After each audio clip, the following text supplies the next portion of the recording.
The day Mara Kincaid rolled her stabilizer into Bay 12, it squeaked. That was the first thing they noticed, not the polished gravitic gyros humming with restrained power, not the articulated counterbalance arms machined to impossible tolerances, not the faint shimmer of microthrusters nested along its spine. Just the squeak. Cadets of the Varelian Tactical Academy valued elegance above all else. Their armor was grown, not forged, their rifles curved like the talons of raptors, their targeting systems braided directly into their nervous systems, moved like predators born to leap between treetops under alien suns. Humans, by comparison, brought equipment with hinges. The stabilizer unfolded from a rectangular case with mechanical clicks and a hydraulic sigh. Two slender legs extended and locked against the deck. A central column rose upright within it. A gyroscopic array began to spin.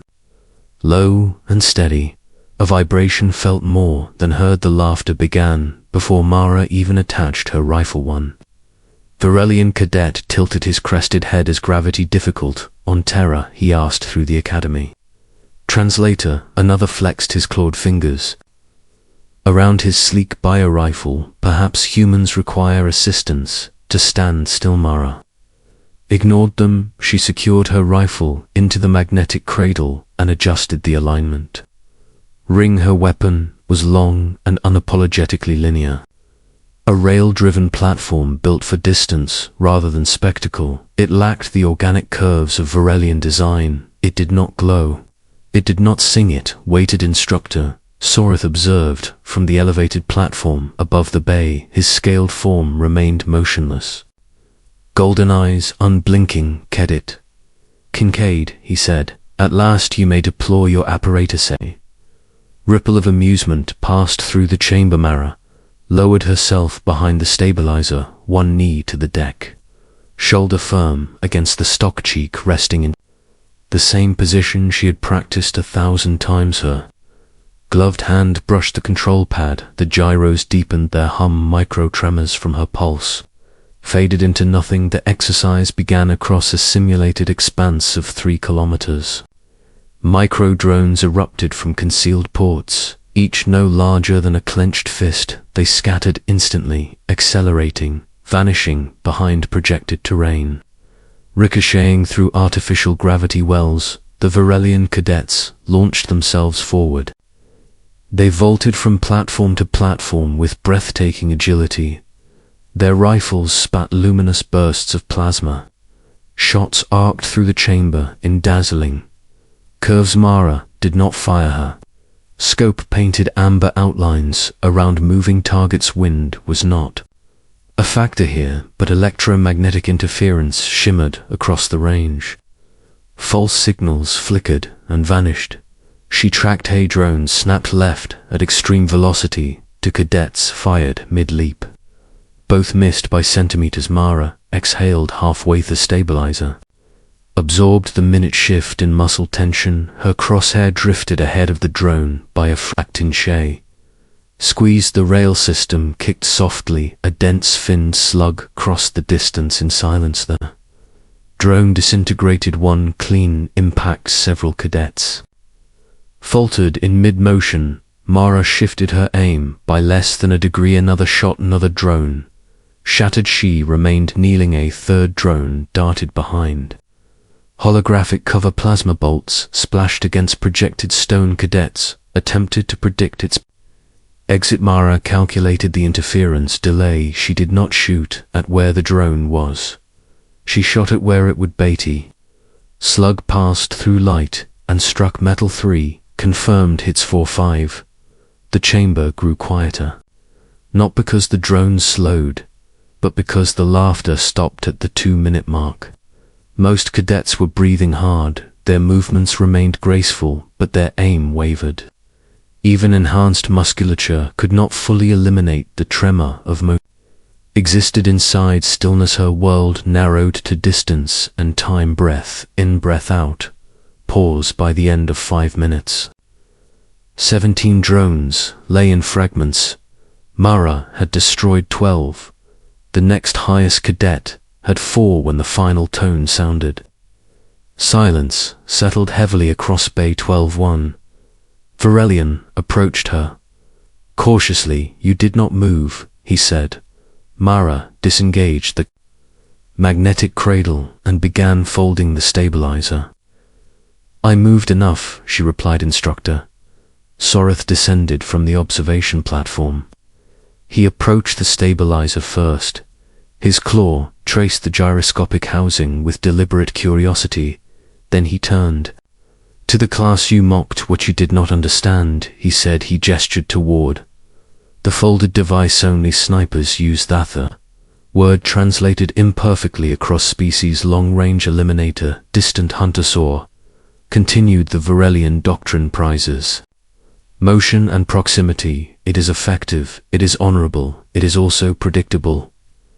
He shifted his gaze to Marahumans, evolved beneath open skies. Sparse cover, long horizons, predators and prey survived, not by speed alone, but by endurance, by patience, by the discipline to remain still while others moved. He allowed that to settle in ancient human conflicts. A single sniper could alter the course of entire battles. Armies stalled because one unseen human watched them from beyond their reach. Enemies rippled through the cadets. "This device," he said, tapping the stabilizer lightly, "is not a crutch, it is an amplifier of control. It removes the smallest errors. It allows a trained operator to apply force precisely where it matters most." He faced them, fully brute. Strength wins, engagements, precision wins. Wars. Weeks later, the lesson proved more than theoretically. Cargo convoy near the periphery transmitted a distress signal. Raiders had emerged from a fractured asteroid cluster. Electromagnetic jammers scrambled. Conventional targeting debris fields rendered close assault hazardous and yaw. Cadets deployed under instructor supervision, including Maratha. Battlefield unfolded in cold vacuum. Asteroids rotated slowly, casting jagged shadows. Cargo vessels vented atmosphere in glittering streams. Raider skiffs darted between fragments of rock, firing on crippled transports. Varelian cadets launched in coordinated bursts. They wove through debris with fearless grace. Plasma fire illuminated the dark. Mara remained aboard the support corvette at extreme range. She maglocked her stabilizer to the dorsal hull, anchored herself behind it, activated the gyrospace, offered no sound, only data. Her display filled with vectors and drift patterns, relative velocities, jamming, interference maps. At this distance, even the smallest miscalculation meant failure. Cadet Kincaid. Sorith transmitted, "You have discretion." She scanned the battlefield. She did not chase the fastest targets. She searched for structure there. A command skiff hung slightly behind the others. It did not fire often. It broadcast short coordination bursts. Distance was vast. Debris rotated between them in chaotic rhythm. Mara watched. She waited for a rotation, skiff, drift, corvette, motion for less than a heartbeat. A narrow corridor opened. She inhaled, held, fired. The slug crossed kilometers of vacuum. It slipped between tumbling stone and shattered hull fragments. It struck the engine housing of the command skiff. The explosion was contained but decisive. Raider formation fractured instantly. Without coordination, their movements grew erratic. Varelian cadets exploited the disruption. They pressed forward. Command vessel disabled, a voice reported. "Across comes house."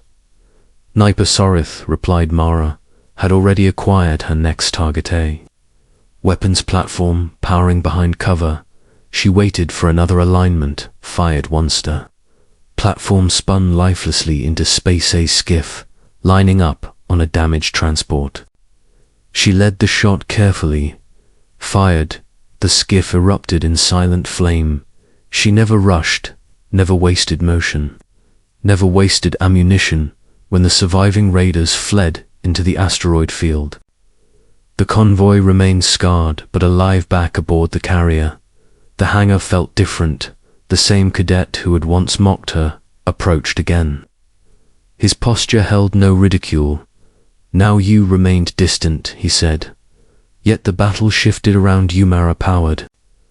Down the stabilizer distance is a tool, she answered. So is patience, he considered her words.